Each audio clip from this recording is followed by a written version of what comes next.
Space is one of the last unexplored frontiers for humans and one that will never be fully explored by humans. With the universe being so vast, there's no shortage of astronomical objects that are just waiting to be discovered. So today we'll be taking a look at 3 interesting space discoveries. Aliens may have observed civilizations emerge on Earth. Earth is perfectly positioned so that at least 1,715 nearby star systems are in view. It stands to reason that if there has been any extraterrestrial life on just one of those systems, they may have witnessed the birth of early human civilizations. These nearby star systems make up the Earth Transit Zone, or ETZ for short, and with over 300 new stars entering the ETZ within the next 5,000 years, the possibilities for alien contact only seem to increase. Not too long ago, the European Space Agency began a new mission to explore this possibility. The agency successfully launched the Gaia mission, which aims to create a 3D map of our galaxy. Gaia has discovered something truly incredible. The agency found that 75 of the closest stars in the ETZ have been touched by our radio signals. Since humans began transmitting radio signals about 100 years ago, the study found that our radio waves would have washed over them already, according to Lisa Kaltenegger, the director of the Carl Sagan Institute at Cornell University. Kaltenegger claims that the selected 75 stars are of the most interesting subset of stars for uncovering extraterrestrial intelligence. The possibility for contact with aliens has always seemed to be a sort of fantasy, but it is becoming more of an attainable goal. If extraterrestrial life does exist among these nearby star systems, it is possible that they could view Earth and even detect our life on the planet. Earth's most telling signs of life are given in the form of atmospheric oxygen and methane. Due to the necessity for it to react to form carbon dioxide and water, the 2 gases would need to be produced in large quantities for life to be possible. The only sound explanation for atmospheric oxygen and methane is the presence of life, according to Kaltenegger. Astronomers are always on the hunt for these telltale signs of life on faraway exoplanets. These gases can be spotted by monitoring the stars that each planet orbits. When a planet passes between the stars, light dims. The extent to which it dims gives us a great deal of information. By analyzing the features of the star as it dims, it will determine the chemical composition of the passing planet's atmosphere. In December 2020, the Gaia mission discovered some breaking news. A report was finalized which contained a complete accounting for the movements of all ETZ stars through time. For the first time, we could take the movement of everything around us into account, Kaltenegger said. What Gaia gives you is the movement of the star over a couple of years. It has been found that within a constrained time frame, the movement of stars can be intricately predicted, unless they encounter a gravitational anomaly like a black hole, she said. So with the new Gaia data, Kaltenegger and her team could rewind the movement of nearby stars to essentially peer back in time. This allowed them to check where the stars were located 5,000 years ago and whether they provided a view of Earth at that time. They used the same method to look 5,000 years into the future. This allows astronomers to understand what stars have truly been within reach of us and which ones may have felt our radio waves. With this new information, we can begin upgrading our search for extraterrestrial life. NASA is struggling to save the Hubble Space Telescope. NASA is fighting to save its famous space telescope Hubble after an unexpected computer failure. The prize telescope has been offline for over a week as astronomers and physicists scramble to fix the issue. Hubble launched successfully in 1990. The world-renowned innovation began capturing the universe in revolutionary detail.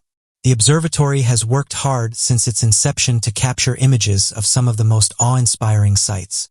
Through Hubble, we have had the opportunity to discover new moons around Pluto, witness births and deaths of stars, and track 2 unidentified interstellar objects as they zipped through our solar system.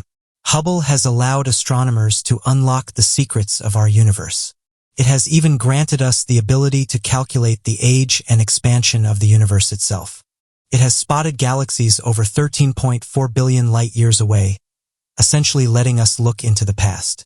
On June 13th, this wonder of science took an unexpected turn.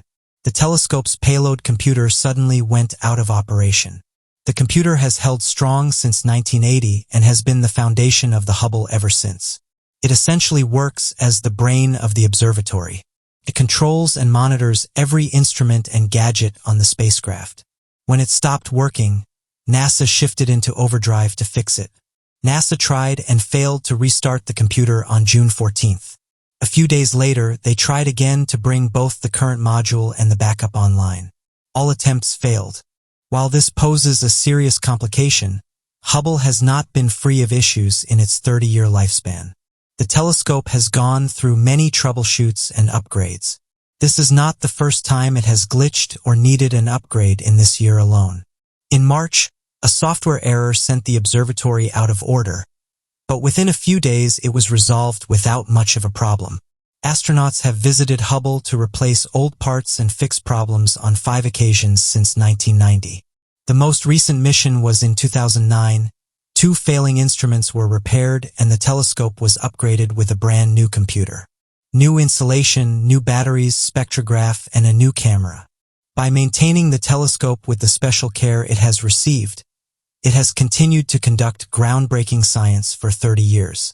However, the beloved Hubble will not be a permanent fixture. During the recent maintenance mission, NASA astronauts installed a device intended to push Hubble into Earth's atmosphere when it comes time to decommission the telescope. As the observatory falls toward Earth, it will burn up and essentially be destroyed by the atmospheric pressures it will face. NASA plans to launch a more sophisticated space telescope into orbit as early as November 2021. The new observatory, James Webb Space Telescope, will have the capacity to see 15 times further than solar tornadoes captured on the Sun's surface. Since the Sun is so incredibly important to life on Earth, it is under constant surveillance by scientists. And because of this, you might think that surprising occurrences would be rare, but the invisible magnetic field that bends the charged gas and plasma around the Sun has revealed some strange phenomenon. The Solar Dynamics Observatory, or SDO, is run by NASA and is used to capture high-definition images of the Sun from space. The surface of the Sun is always bending and twisting from the magnetic energy generated on its surface, but recently scientists have noticed an odd phenomenon that appears to be a gigantic solar tornado rotating across the surface. The plasma, which usually flares and spits from the surface with no apparent pattern, was rotating and spinning in a manner that greatly resembles how the debris and trash swells in a tornado. This supports the theory that the field around the Sun generates solar weather by creating unevenly heated and charged particles that cause currents and other examples of atmospheric variability. These solar tornadoes are not common, only a few a year are recorded, but when they do occur they are impressive to be. In 2015, a gigantic plume of swirling superheated plasma raged across the surface of the Sun for 40 hours, and every minute of it was recorded and analyzed by the Solar Dynamics Observatory spacecraft technology.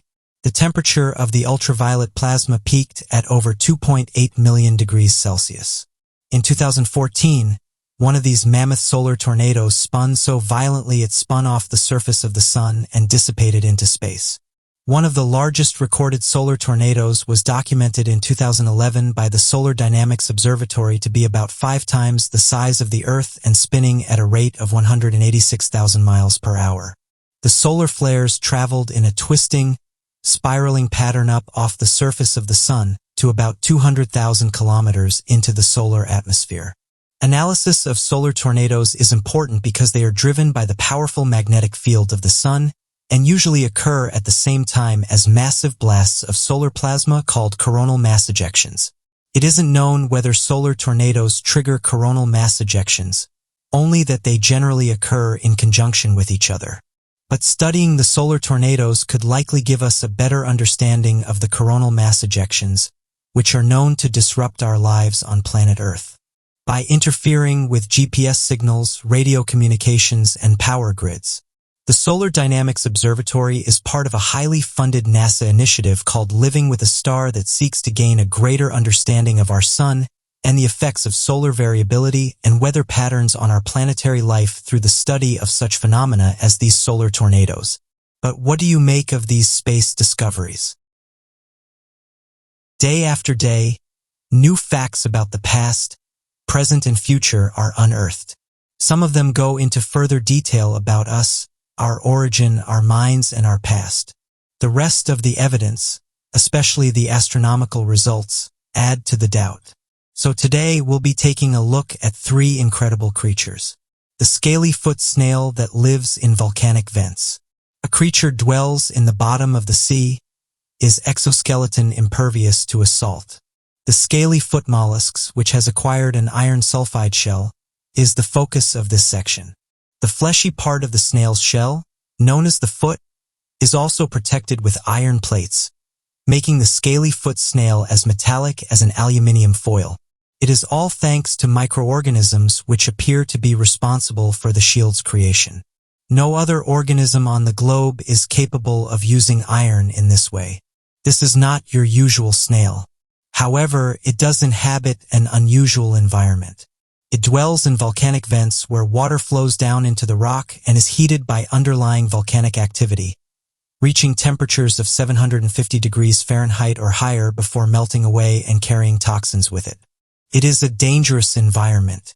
Based on the latest Occidental College scientist Shauna Gaffredi, the scaly-foot snail's deadly attackers include crabs and other snails. It's unreasonable because a lot of snails should have the same natural enemies. She clarified, so I do not believe the predatory issues against them are somewhat extraordinary.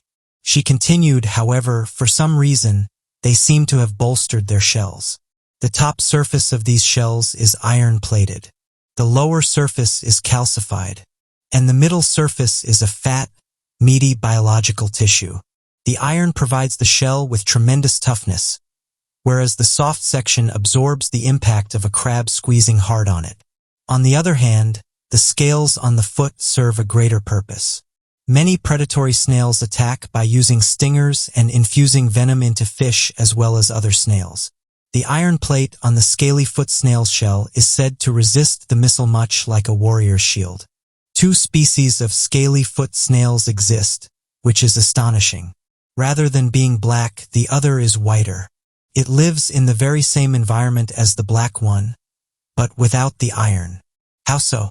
Microbes are the ultimate answer, which the black species has, but the white variant does not. They have microbes on and inside them, which are probably assisting to accelerate the creation of those kinds of iron sulfides. After decoding its genetics for the very first time, experts have solved the puzzle of the volcano-dwelling mollusks and its iron shell. As said by experts, the scaly-foot snail flourishes in undersea volcanic vents in tough living conditions. It is also the only documented existing creature that incorporates iron in its exoskeleton despite enduring severe temperatures, strong pressure, acute acidity, and low oxygen levels. Scientists believe that researching it will reveal the mysteries of how humans evolved and will also reveal its enormous potential for medicine and perhaps other applications. Notwithstanding its distinguishing differences, scientists were surprised to learn that the snail carried no exceptional traits but shared genetic traits with other sea creatures like squid. While no new genes were discovered, studies shed more light on the genetic combination that dictates morphology in an organism. Furthermore, the snail's genetic sequence has remained almost unchanged for most of its evolution, with its shield scales first appearing in gastropods about 550 million years ago. As a result, scientists believe that studying it will yield new insights into the evolutionary process across human history. Pacific sleeper shark volcano studying the sea necessitates the dropping of pricey devices into the ocean and hoping that it manages to survive. The pieces of equipment are frequently retrieved, possibly with a scratch or more. And every now and then there is a mystery in it, such as footage of a rarely seen Pacific sleeper shark at a spot where none have ever been reported. The Greenland shark is a deep-rooted sluggish fish prevalent in the Pacific Ocean, Atlantic as well as the bodies of water between Tasmania and Antarctica. They have gained the appellation sleeper shark because of their sluggish gliding minimal level of physical activity and perceived non-aggressive personality. Pacific sleeper sharks, which are both predators and scavengers, can glide through the water with minimal body movement and hydrodynamic noise, making them successful stealth predators. They eat by sucking and cutting their prey. They have enormous mouths that allow them to inhale prey, and their teeth chop up any portions that are too big to ingest. When they feed, they make a distinctive rolling action with their heads. As part of their volcano research, Phillips and colleagues dropped video cameras, bait and lights, an instrument set known as a drop cam, into the deep sea off the Solomon Islands in January 2015. They chose to set up a drop cam around 20 kilometers from Kavash, an underwater volcano. Kano. Phillips, who was financed by the National Geographic Society and the Wake Grants program, said they intended to explore strange things. The device sank to around 3,074 feet below the surface. After obtaining and accessing the 7 hours and 45 minutes of the recorded film, researchers spotted a large brown blob in one of the clips. When we assessed the data and saw the shark, we started shrieking. The volcano specialist recalled. Phillips had no previous knowledge of sharks, so he sent the screen captures to specialists who could help him identify their unprecedented catch. According to Marcelo Carvalho, a shark researcher at the University of São Paulo in Brazil, the animal appears to be a Pacific sleeper shark.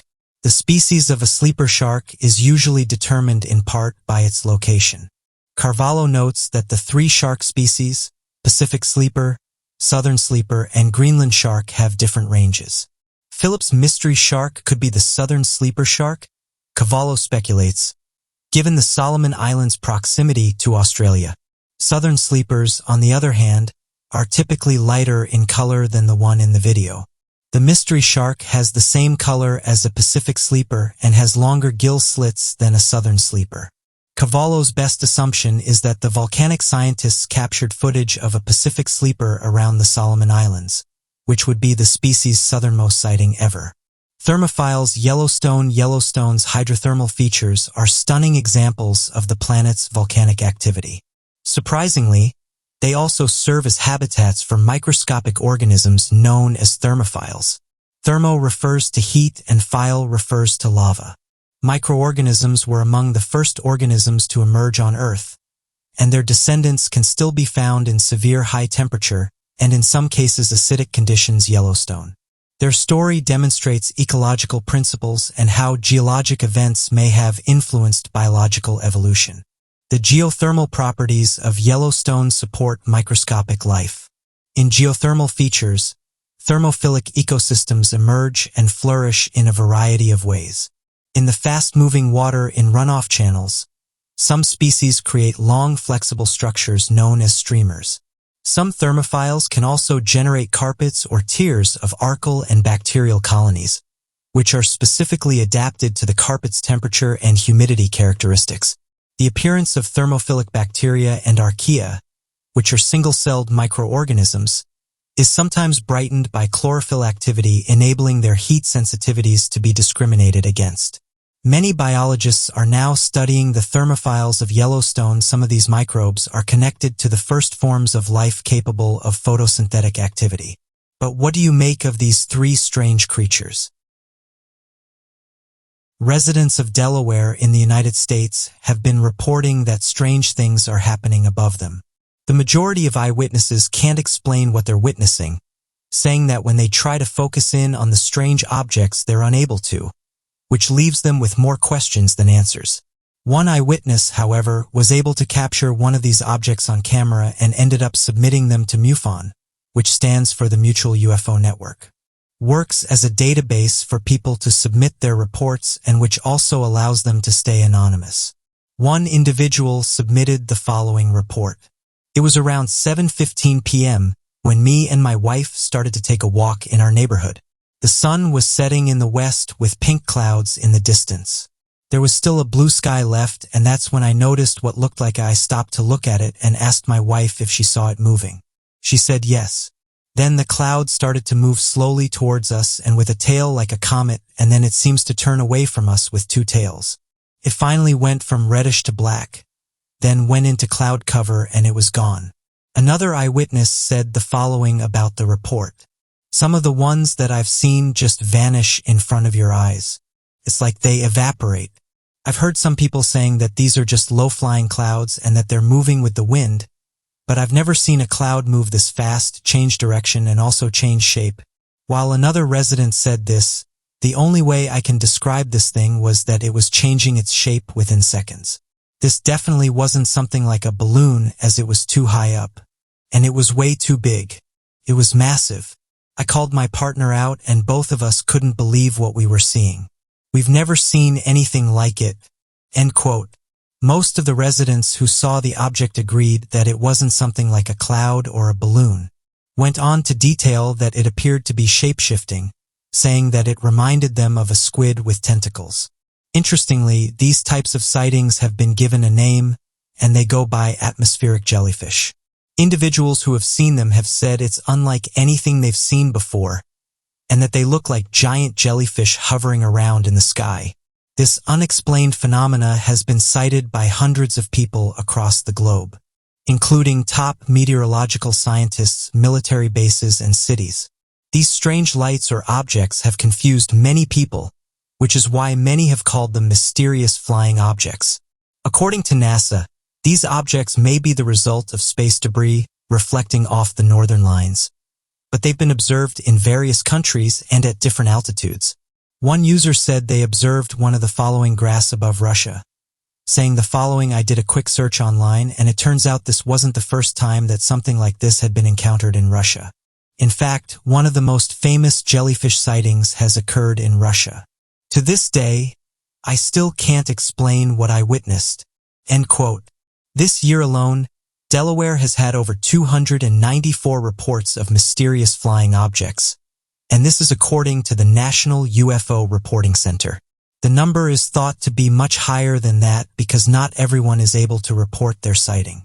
One resident who lives in Bear, Delaware, came forward and submitted their encounter to Move On, saying the following: I was outside with my husband when we both observed 3 small lights flying around in the sky at high speeds. If I had to guess, I would say that the objects in question were around 2 feet in diameter. I quickly grabbed a notepad and was writing down everything as it was happening. I recorded that the objects were flying incredibly fast. They were silent. They looked like they were searching for something. And they would also fly into each other, create a loggiable, and then separate again. I've never seen anything like it before. My partner is also a pilot, and he said that the objects in question were far too small to be anything like a plane or a helicopter. Since the sighting, we haven't seen the objects since, and both of us were left questioning what these strange lights were and where they came from. End quote. Skeptics have said the strange objects seen above Delaware were luckily a cloud, and that the alleged legs were just bits of cloud that were obstructed from view. They went on to say that the object could just be a fata morgana, a common atmospheric illusion that causes images far off in the distance to appear as if they're floating in the sky high above the horizon. The optical illusion occurs when layers of warm and cold air create an atmospheric duct that acts similar to that of a refracting lens, creating an almost mirrored image of the object past the horizon and making it appear as if it's floating amongst the clouds. Such illusions have allowed people to see images of cities far past the curve of the horizon, made it appear as if boats were sailing through the air or as if cities themselves were built amongst the clouds. Although eyewitnesses have said this definitely isn't what they saw. Another explanation that skeptics give is that this could be lenticular clouds. These clouds are a distinctive cloud formation that have been regularly confused for mysterious flying objects, and this is due to their smooth round or oval shape. The clouds are not uncommon, but are most regularly found in mountainous areas, and can appear singular of stats like pagags. But again, people have said these don't match the descriptions of what they're seeing. So what do you make of these interesting photographs? And what do you think eyewitnesses are seeing? On Wednesday, September 15th, SpaceX's Falcon 9 launched the Inspiration 4 mission. It's noted as being the space agency's and the world's first all-civilian human spaceflight to orbit. And this was from Launch Complex 39A at NASA's Kennedy Space Center in Florida. The crew will orbit planet Earth once every 90 minutes. SpaceX said the following about the mission on their website. In 2020, SpaceX returned America's ability to fly NASA astronauts to and from the International Space Station for the first time since the Space Shuttle's last flight in 2011. In addition to flying astronauts for NASA, Dragon was also designed to carry commercial today. It was announced that SpaceX is targeting no earlier than the fourth quarter of this year for Falcon 9's launch of Inspiration 4, the world's first all-commercial astronaut mission to orbit, from historic Launch Complex 39A at NASA's Kennedy Space Flight Center in Florida. Jared Isaacman, founder and CEO of Shift4 Payments, is donating the 3 seats alongside him aboard the Dragon to individuals from the general public, who will be announced in the weeks ahead. The Inspiration 4 crew will receive commercial astronaut training by SpaceX on the Falcon 9 launch vehicle and Dragon spacecraft, orbital mechanics, operating in microgravity, zero gravity, and other forms of stress testing. They will go through emergency training, spacesuit and spacecraft ingress and egress exercises, as well as partial and full mission simulations. This multi-day journey orbiting Earth every 90 minutes along a custom flight path will be carefully monitored at every step by SpaceX Mission Control. Upon conclusion of the mission, Dragon will re-enter Earth's atmosphere for a soft water landing of the coast of Florida. It was during this mission, however, that some noticed 2 strange objects flying past the rocket. Those that saw them pointed out that they were traveling fast, and that just after they were detected by their spaceless cameras, the Life Eater was switched to another camera, causing some to say this may have been done on purpose to stop viewers from seeing them. Seeing mysterious objects close to things like rockets isn't anything new, and ever since the beginning of space, people have been convinced that they've seen strange flying objects. What these are, though, is up for debate. There's some who speculated that these glowing objects are just things like space debris, and when they're picked up on by these cameras, it gives off the illusion of them being under intelligent control. Others who are interested in the unknown have said that these mysterious flying objects are often seen close to rocket launches, saying that if you want to look at them, look at things like the International Space Station live streams, saying that strange glowing lights along with large crafts can often be seen approaching the space station. In this case, though, users said that this isn't the first time that a SpaceX mission has captured strange objects flying alongside it. This user said the following: "It's interesting that after these 2 objects fly past, the camera then switches to another shot. This could just be an accident.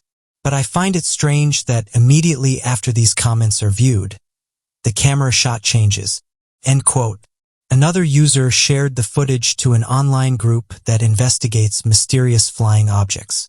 And one of the group's members had this to say: "I watched the launch, but I didn't see these objects fly past the rocket.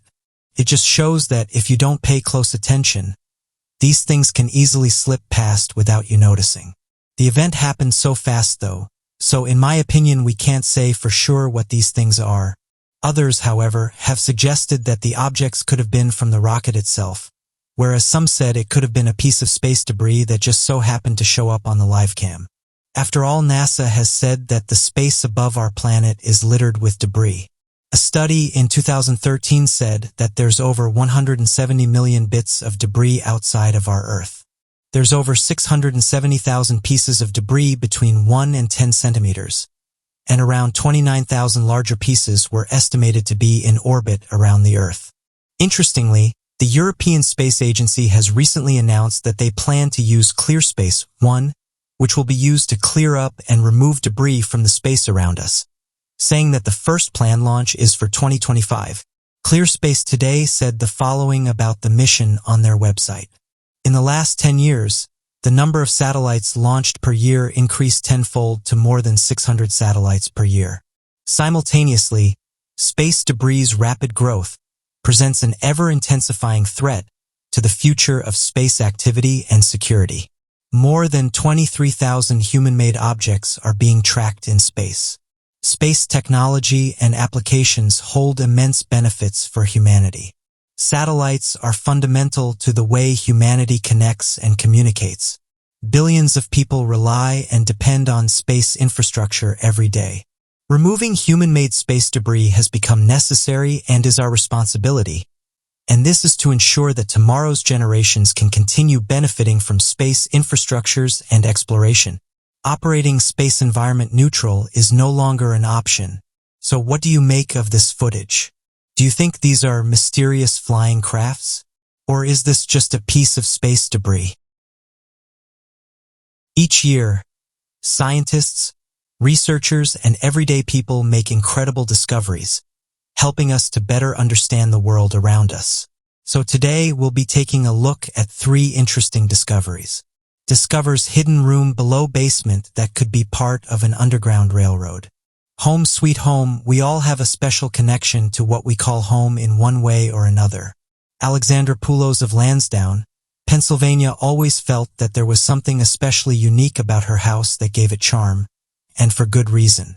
Discovered below the basement of her house, a secret room has been unearthed that was possibly once part of the underground. When interviewed by ABC News, Poulos summed it up in one sentence. "This is such a weird, odd story." She spoke of her beloved family home with nothing but admiration. "When I was a child, I would have random dreams about there being other rooms in the house. I'd look it up on dream meaning sites and people always thought I just had a crazy imagination." The house has been in her family since 1974 and she holds it dear to her heart. However, when a house has that much history, it begins to show. Things started breaking in the house, seemingly one right after another, all of which just happened to be in the basement. First it was an oil tank that went, and then after that it was an old cast iron sewer pipe that just started cracking, so I had to get that replaced, she said. And then Jerry, her tenant, called me and said, "Alex, you have to come to the house because there are cracks in the walls." I always respond right away. I try to keep the house as I would want it because I still love it. As she began to fix up the basement, she remembered a story she heard from a former neighbor many years ago. There was a neighbor, an old doctor, and his wife, Poulos recalled. "She told my dad, you know there's a basement under your basement. My dad just thought she was crazy or whatever. Long story short, I always had that in the back of my mind." She could not seem to shake the story and started doing some research of her own. "For the past couple of weeks, I've been looking stuff up on the history of homes in the area," she stated. "It was like 2 a.m. one night, and I came across an article that said there was a house that's like a 5-minute drive from my house, and the owners found it was linked to the Underground Railroad. They said they knew it was down there, and they knew it was covered up by cement, and then I knew it. That was it. From that moment, she knew that there was something to be discovered in the area. Home. The very next morning, she called the home repair crew that had been working on the basement. I asked him when he's digging in the basement, "Can you dig a little deeper?" And I knew he thought I was a total nut, but I explained the possible historical connection. And he wrote me back and said, "Yeah, I've never encountered anything like that, but that would be really neat." Lo and behold, her suspicions were correct. She then received a call saying, "You're not going to believe this. They found it. A large hole in the basement floor that leads to a previously unknown room 14 feet below." The area surrounding the home has historically been known as an abolitionist sympathizing area with many citizens who were either actively anti-slavery or at least sympathetic to the cause. This area was perfect grounds for potential participation in the Underground Railroad. Moving into a new house can be a life-changing experience for many. Those of us who watch tend to think of the spirits that could be lurking from the past, trapped in the house. But when Jerry Sanders moved into the home, he said that the moment he entered, he said he experienced something like a spirit telling him, "Don't leave me." And then he was hooked. Mysterious giant blinking object has been detected near our galaxy's center. Nothing is more mysterious and unreachable than space. Despite decades of intensive study and research, scientists have only explored about 4% of the visible universe. An estimated 25,000 light-years from Earth, astronomers have found a star that appeared to blink out of existence for several months before suddenly reappearing. This unique star was affectionately named BVV WIT 08 that is thought to belong to a completely new class of stars altogether. This newly discovered star type is unexplainably enormous, reportedly 100 times the size of our Sun. While the blinking is thought to be caused by an unknown orbiting body that eclipses the star once every few decades. The name of the star appears to be a highly scientific smash-up of important letters. WIT actually stands for "What is this?" The case of VVV WIT 08 has baffled astronomers. Not only is this star the first of its kind, but no one can explain what exactly could be eclipsing it from sight. The most prominent theory is that this orbiting object could be a planet or even another star, surrounded by a thick, opaque disk of dust locked in an orbit around VVV with 08. This theory is supported by the discovery of a few other giant stars that disappear for months or even years at a time. The most famous example is Epsilon Auriga, a supergiant star that is nearly eclipsed for up to 730 days at a time. And another giant star known as TYC 2505671 is regularly eclipsed for a whopping 3.5 years. There are certainly more to be found, but the challenge now is in figuring out what the hidden companions are and how they came to be surrounded by disks, despite orbiting so far from the giant star, said astronomer Lee Smith of the University of Cambridge. In doing so, we might learn something new about how these kinds of systems evolve. Betelgeuse's Great Dimming event was caused by a massive dust cloud. Betelgeuse is one of the brightest and arguably the best-known star in the sky. So when this famous star began dimming dramatically in the fall of 2019, it is no surprise the world held its breath. By February 2020, it had lost almost all of its normal luminosity, and in less than a year, one of the brightest stars known to man became a dimly lit remnant of its past self. Astronomers everywhere began clamoring for the answers, and now it seems they may have solved the mystery. Betelgeuse, which constitutes the shoulder of the famous constellation Orion, is commonly described as a bloated red supergiant. It is speculated that this massive star will die in an exhibitionist-style supernova explosion sometime soon. When the supergiant began to dim, many believed that this was the beginning of the end for the star. The site was named the Great Dimming, and astronomers prepared for the supernova they thought was soon to follow.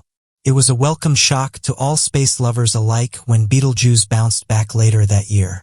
The star was shining at its historical brightness by April 2020, and astronomers again were left with nothing but questions.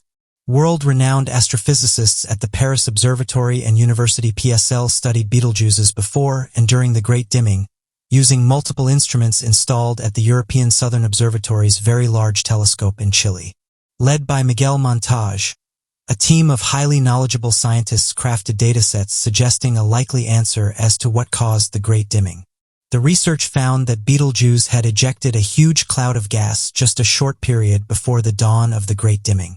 Convective cooling in the star's atmosphere along with the star's regular pulsations dropped the temperature in the cloud's surroundings, causing the surrounding gas to condense into dust. This dust is theorized to have blocked the light of Betelgeuse to be seen from Earth. Our results confirm that the Great Dimming is not an indication of Betelgeuse's imminent explosion as a supernova. Montage and his team wrote in their finalized study, has opened the door to uncover some of space's most securely kept secrets. Anytime a mystery is solved, all new questions suddenly come to fruition. This exquisitely detailed study of Betelgeuse's unexpected behavior lays the groundwork for unraveling the properties of an entire population of stars, wrote astronomer Levesque. Next-generation facilities focused on monitoring stellar brightness over time, or on studying the signatures of dust in the infrared spectra of stars could prove invaluable for expanding the lessons learned here. But what do you make of these new discoveries? Billions of people across the world believe in a higher power, with many saying that certain events that played out in their life helped to solidify this belief. So today we'll be taking a look at 3 strange encounters. Eerie note, mother of 3 scrawled after seeing heaven. Tina Hines awoke after passing away for 27 minutes and immediately reached for a notepad to scroll a shocking message to her loved ones. It's real. The mother of 3 had always been healthy and was preparing for a hike with her husband Brian near her home in Phoenix, Arizona, just moments before suffering a sudden cardiac arrest. Brian saw his wife drop to the ground and watched her in sheer panic. She turned a gruesome purple. He immediately called for emergency personnel and started giving her CPR, he stated. The mother of 3 was momentarily revived twice by Brian before paramedics arrived and took over. In the harrowing ambulance ride and at the emergency room, Tina continued to flutter between losing her life and being alive. She was resuscitated 6 times before stabilizing. She was intubated and unable to speak. However, she had a message to tell and it was not going to wait. As soon as she could, Tina gestured for something to write with so she could scribble a telling message. It's real. When her loved ones read this message, they asked her what was real. The still intubated Tina simply nodded upward. She says that she saw heaven that day. It was so real, the colors were so vibrant, Tina said. She described seeing Jesus standing before black gates on the backdrop of a bright, glowing yellow light. Tina is grateful to be alive today to share her story. About 90% of people who suffer sudden cardiac arrest do not live to tell the story. But her husband's quick reactions and immediate CPR truly made the difference. Survival rates for cardiac arrest increase dramatically when a bystander can quickly administer CPR. This boosts rates of survival from a grim 10% to nearly 45%. Tina is the perfect example of this unpredictability as someone with no history of heart or other serious health problems. Anyone can experience an unexpected glitch in the electrical system that keeps the heart's rhythm, stopping it in its tracks. This brutal fate takes over 356,000 lives a year in the United States. The vast majority of victims have no memory of their technical passing over, but 10 to 20% have a visual or sensory near-passing over experience, according to various studies on this. This phenomenon has been the focus of study for many scientists, and research has begun to unveil the explanation of what is happening in the brain when the heart stops. Once the heart stops beating, blood will eventually stop flowing to the brain. But in the immediate aftermath of sudden cardiac arrest, something unique seems to happen, according to a small 2013 University of Michigan study on rats. When researchers induced cardiac arrest in 9 animals, they observed an unexplained burst in brain activity in the moments that would normally precede their passover. This was not just any activity either. It was observed that in a dying brain they saw a widespread transient surge of hyli that had features associated with a highly aroused brain. In other words, the final moments of life, the brain becomes hyperactive and behaves as if it is very much alive with deeply complex thoughts. They suspect that this burst of surprisingly organized, likely conscious brain activity may be the root cause as to how people experience visions just before they depart from life. Furthermore, religious people are more likely to see heaven during these NDEs than non-religious people. For Tina and her family, the evidence is clear. Heaven is a real place. Tina's niece, Maddie Johnson, even got her aunt's message tattooed on her wrist to remind her of this life-changing moment. Afterlife feels even more real than real, research says. All of us wonder what will happen when we depart from this life. Some think they have the answer, and some accept that they will never know. However, there are a select few that can tell us exactly what happens after we depart from life. Once you go to heaven and live to talk about it, your story will shock the world. Picture this. It is the perfect day. You are on your Sunday stroll through the neighborhood, listening to the songs of birds, soaking up the sun and gazing up at a cloudless sky of pure bliss. Peacefully distracted, you step off the pavement into the street. Brakes screech, horns blare, shock and horror overtake the space. You snap back to reality just as the truck hits you. You are numb and unexplainably dazed. You ask, is this the end? And you know the answer. You are floating above yourself, looking down. People crowd over your lifeless body. The air is buzzing with muted screams. A warm light opens above you. It beckons softly. You follow it as it compels you to a place that feels even more alive than you have ever felt. An indescribable bliss covers you and you know that you made it, only to wake up to the mundane beeps of an ECG monitor next to your hospital bed. The magic is over.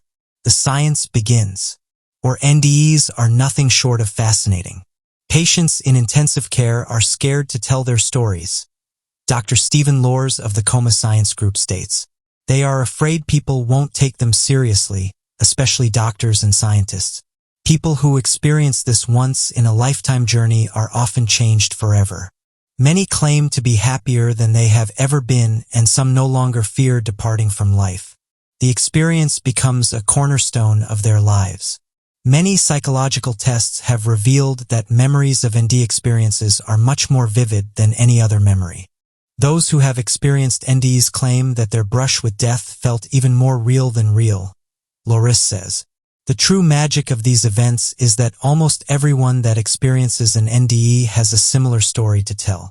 Stories from people across cultural, ethnic, and religious perspectives will often have the same experience.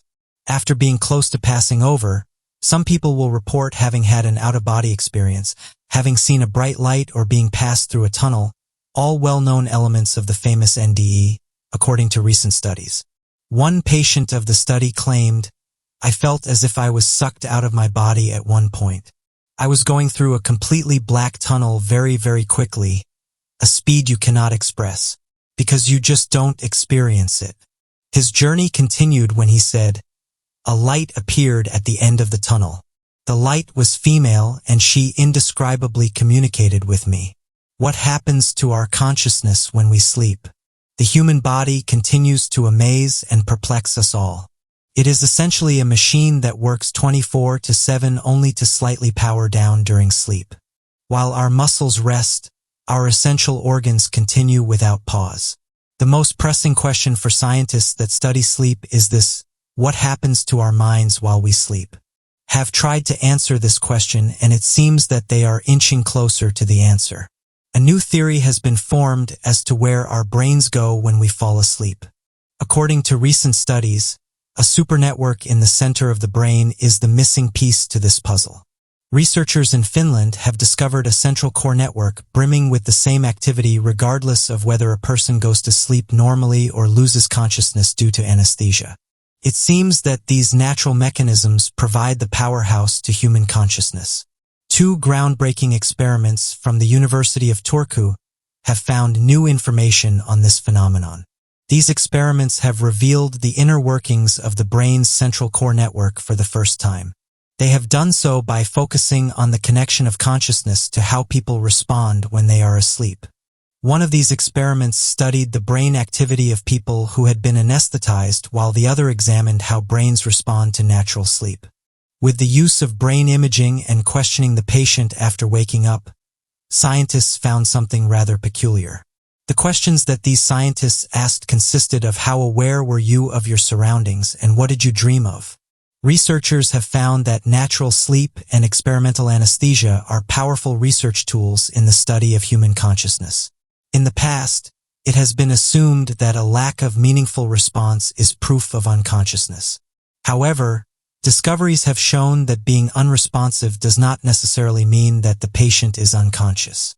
The researchers have focused their efforts on networks in the brain that they believe are linked with human consciousness.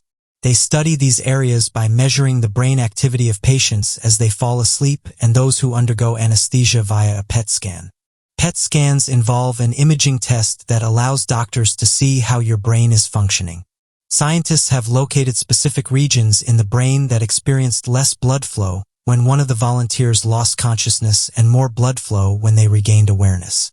It has been found that general anesthesia closely resembles normal sleep in a way that has been previously disputed, says Harry Sheening.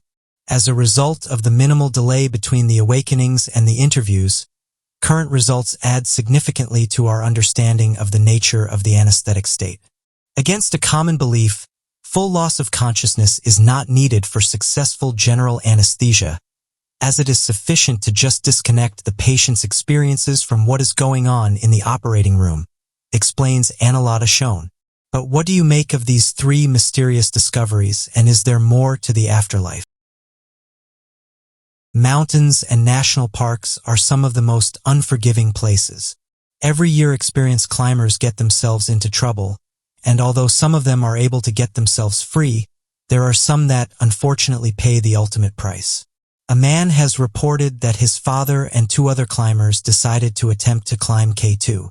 For those unaware, K2 is the world's second highest mountain, coming in at 8,611 meters or 28,251 feet. Officials reported that Sajid Ali went up with his father and two others. However, the expedition didn't go to plan, and a month had soon passed without his father returning. He led an expedition up into the mountain in order to try and get some closure into what happened. Unfortunately, The team did manage to find the 3 hikers, reporting that they'd passed away on one of the steepest sites on the mountain. The team were able to identify the small group, saying that they were found at an altitude of 8,000 meters or 26,246 feet.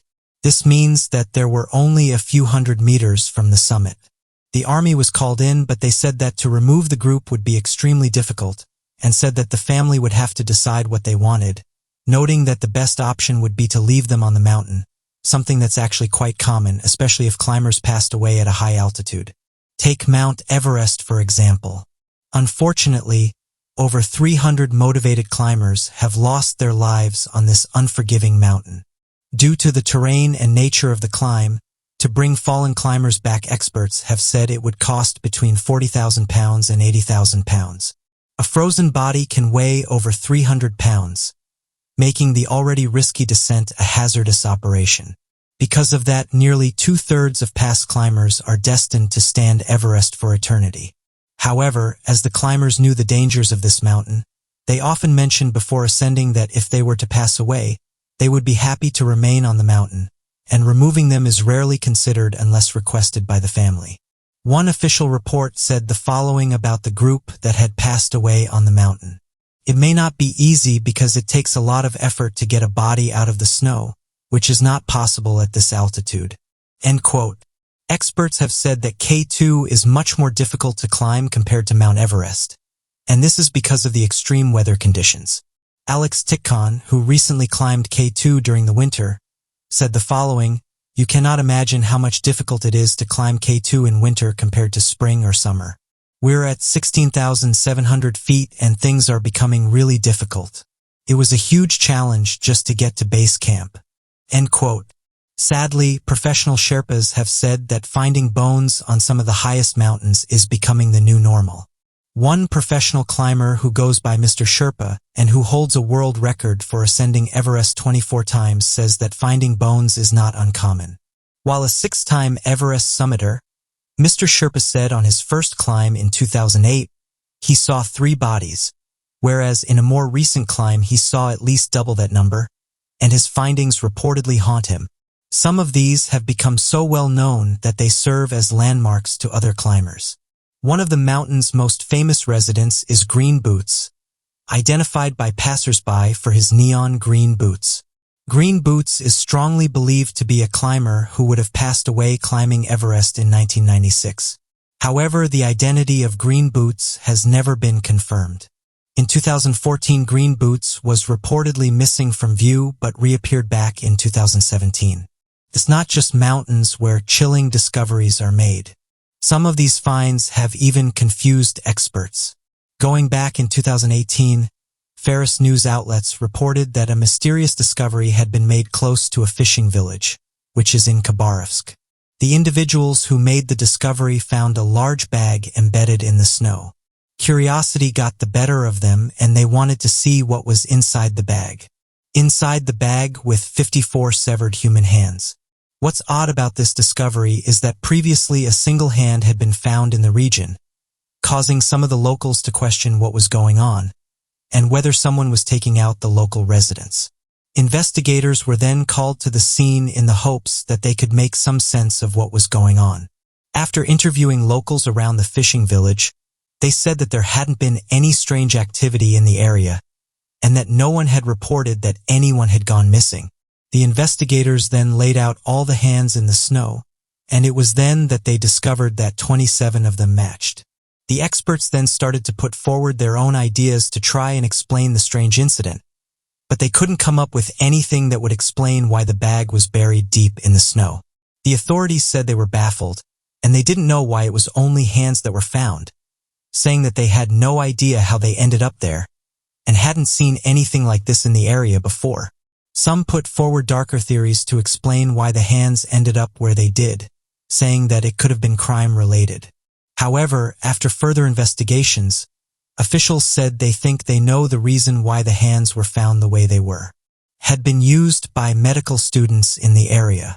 This is further backed up by the alleged medical badges that were found close by. Researchers further said that hands are sometimes stored this way in order to retain fingerprints for identification. As someone pointed out, though, why would both hands of a corpse need to be cut off when only one would have been needed? The investigative committee said the following in a statement: these biological objects are not of criminal origin, but are disposed of in a manner not provided for by law. Others still said it was strange that the bag was buried, and that if they were being used by medical students, then surely the bag should have been disposed of in the correct manner. So what do you make of these discoveries and announcements? Ventusky is an app that gives you live updates on wind, rain, and temperatures, also allowing users to see maps in detailed forecasts. One user just found a strange anomaly close to Montego Bay, Jamaica. The person who found it said the anomaly was just staying in one place and that they often use the app, but hadn't seen anything like it before. They said that the satellite had detected the anomaly in early September, and that it hovered in the same region for around 3 days. The user posted the photographs and links to various online groups in the hopes of getting an answer for what it was. But some of the users said they tried to view the image and the output and load, or that it had vanished. The man was able to take screenshots of the weather anomaly before it left and noted that the shape of it didn't match anything that was coming up on the map. The photographs were eventually shared to online groups by users in the hopes of getting answers. However, it seemed that no one could explain what it was or what was causing it. One user said the following: "It's been seen in the same area for a day now, and it doesn't appear to be moving. What's especially strange is that I've contacted people who live close to this region, and they've said that nothing is happening in the sky above them. This could just be an anomaly that showed up on the app."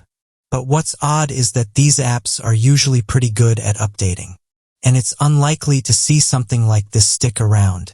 It could just be some type of test that was carried out in the nearby area. It's not uncommon for government officials or scientists to spray chemicals in the air. This could just be what we're seeing here. I think that an experiment is the most likely answer. End quote. Scientists have openly admitted that they spray chemicals into the atmosphere and have said they plan to do this in order to help with things like global temperatures. Solar geoengineering is just one idea that's been presented in order to help fight global warming. And although teams of researchers have said this could help cool the planet, many have expressed their concerns about unwanted side effects. Studies are being carried out by scientists in order to work out the correct amount of chemicals that needs to be sprayed into the atmosphere, saying that the dosage has to be correct in order to tackle climate change. Scientists have said there's still teething problems, and that these need to be worked out before anything is carried out, saying that there's definitely uncertainty surrounding this intervention. They did say, though, that it's worth the risk, and that we could see dramatic benefits. Dr. Peter Irvine, who led the study, said the following: "The analogy is not perfect, but solar geoengineering is a little like a drug which treats high blood pressure. An overdose would be harmful, but a well-chosen dose could reduce your risk." End quote. Others have gone down this route and said that chemicals sprayed into our atmosphere could explain these anomalies that are appearing in different locations. This isn't the only place where these types of anomalies have been detected. This happened recently over the United States. Residents were using weather apps and noticed that a large anomaly had appeared. People wanted answers for what they were seeing, with news crews eventually picking up on the story. Although no official explanation was given for the anomaly, it was reported by weather experts that the most likely explanation was that it was linked to the military and that they'd been doing some testing in the area. Another similar event was reported when scientists at the University of Alabama in Huntsville said atmospheric conditions caused air traffic control to be suspended. Officials in the area detected a large blob on radar screens that at first could not be explained. Officials soon came forward and said they were behind the mystery blob, noting that the blob was emitted from one of their aircrafts as part of a routine test. Arsenal officials released a statement after residents started to demand an answer for what the blob was. In a statement, officials said that routine tests were being carried out and that reflective particles designed to help aircraft avoid detection by military radar were conducted at the arsenal. They said the following: "This RR-188 showed as an anomaly on local weather screens, as weather conditions caused it to linger longer than normal." End quote. Scientists at the University of Alabama in Huntsville said the atmospheric conditions caused the anomaly to be suspended in the air, rather than falling back to the Earth as was intended. The military said that people were never meant to see the anomaly, and this was meant to be conducted without people knowing. The military then said that delays with these weather conditions caused the blob to then show up on radar screens. Redstone officials said these chemicals are commonly used by the military in training and testing operations, saying the following: Redstone is committed to ensuring environmental stewardship, while balancing that with our critical missions to support the warfighter. Officials said this spray will not have any environmental effects.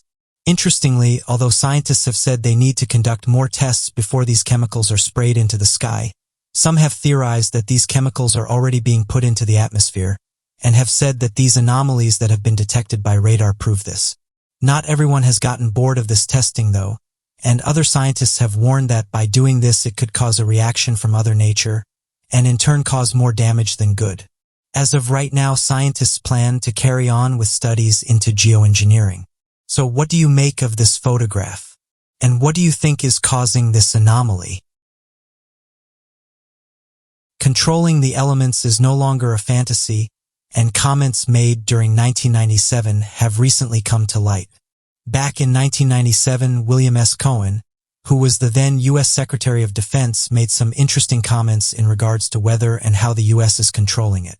He said this to an audience at the University of Georgia and went on to detail what the U.S. is capable of. He said the following: this is engaging in an eco-type of terrorism, whereby they can alter the climate, set off earthquakes and volcanoes remotely through the use of electromagnetic waves.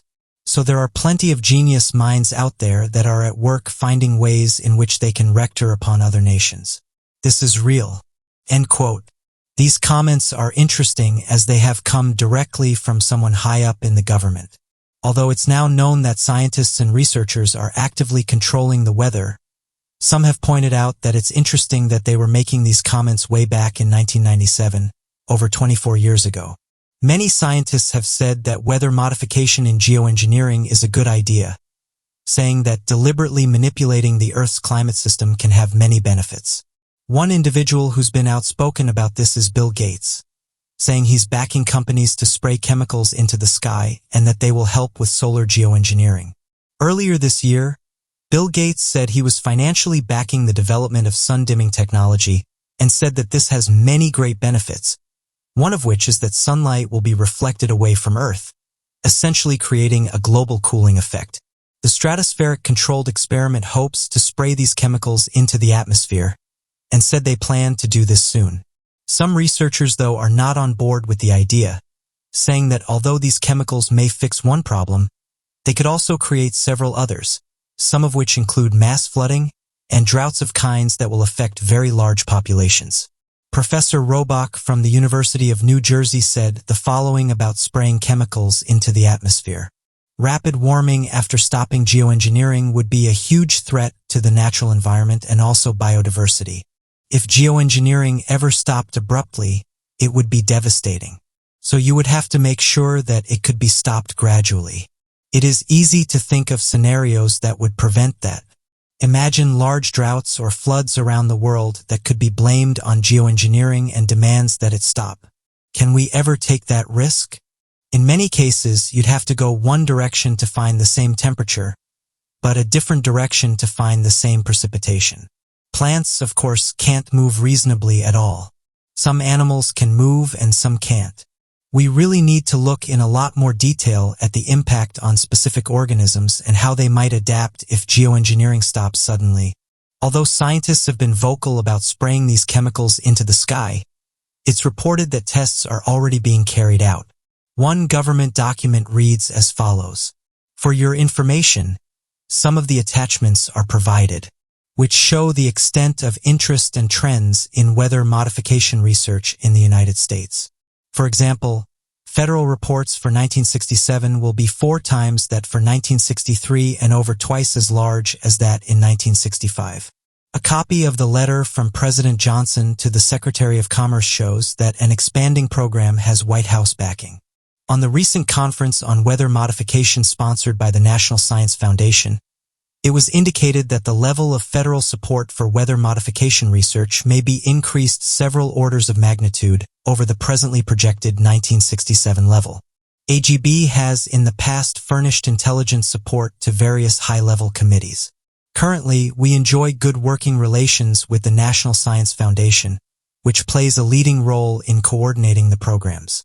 At the recent Interagency Conference on Weather Modification, Dr. L.G. Drosler, chairman of the conference and head of the Atmospheric Science section of NSF, privately congratulated Redacted on its latest Redacted on Soviet modification and indicated that it had been very helpful.